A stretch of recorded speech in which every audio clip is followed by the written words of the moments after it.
Halo para sahabat online, perkenalkan saya Andika Kusuma. Pada kesempatan ini kita akan membahas pertanyaan seputaran tidur. Pertanyaan pertama, mengapa kita tidur pada malam hari? Di dalam tubuh kita ini ada irama atau ritme sirkadian. Ritme sirkadian ini merupakan siklus 24 jam yang mengatur kapan kita bangun, kapan kita tidur, dan berbagai proses biologis lainnya di dalam tubuh kita. Berhubung dengan ritme sirkadian, ada namanya hormon yang akan membuat kita mengantuk dan tidur, yaitu hormon melatonin. Hormon melatonin ini dia diproduksi oleh kelenjar pineal pada saat mulai gelap. Cahaya sudah mulai redup, sampai tidak ada cahaya dia lebih diproduksi banyak. Makanya kita tidur pada malam hari. Pada saat matahari terbit, hormon melatonin kita sudah mulai berkurang. Dia digantikan oleh hormon kortisol, hormon stres. Makanya kita lebih terjaga pada saat pagi sampai siang hari. Pertanyaan berikut, berapa lama kita tidur sehari? Jawabannya tergantung kelompok umur berapa kita ini. Pada bayi yang baru lahir sampai berumur 3 bulan, dia tidur sekitar 14 sampai 17 jam sehari. Pada usia remaja, 8 sampai 10 jam sehari.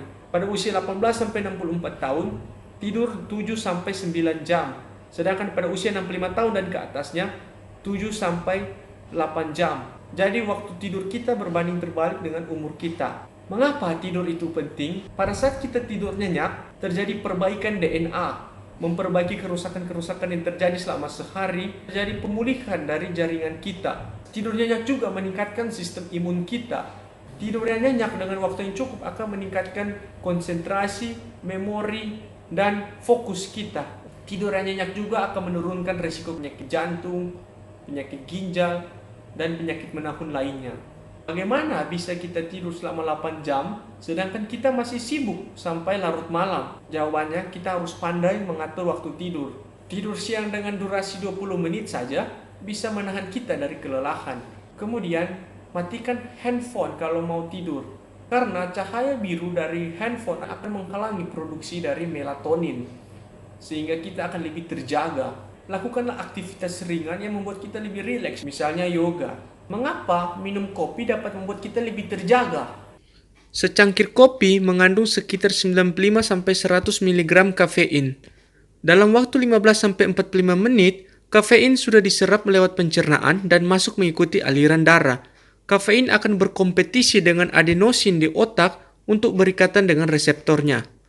Adenosin merupakan senyawa kimia yang memfasilitasi tidur dan melebarkan pembuluh darah agar memastikan oksigenasi yang baik selama tidur. Adenosin dan kafein memiliki reseptor yang sama, makanya mereka saling berkompetisi untuk berikatan dengan reseptornya. Ketika kafein berikatan dengan reseptor, maka efek adenosin untuk tidur dihambat. Kita menjadi lebih waspada dan terjaga akibat efek dari kafein. Selain itu, ikatan kafein dengan reseptor akan merangsang sistem parasimpatis melalui pelepasan dari adrenalin. Adrenalin merupakan hormon yang membuat jantung kita berdebar-debar, berkeringat, lebih berenergi, dan lebih waspada. Akhirnya, kita lebih terjaga.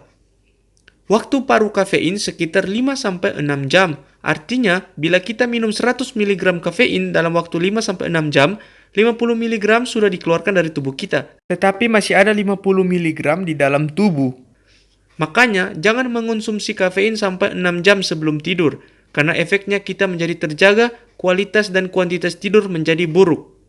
Adakah tips tidur untuk orang yang mengalami kesulitan tidur? Hygiene tidur yang benar. Hindari tidur sepanjang hari. Olahraga dan diet sehat, artinya olahraga beberapa jam sebelum tidur, jangan pas mau tidur.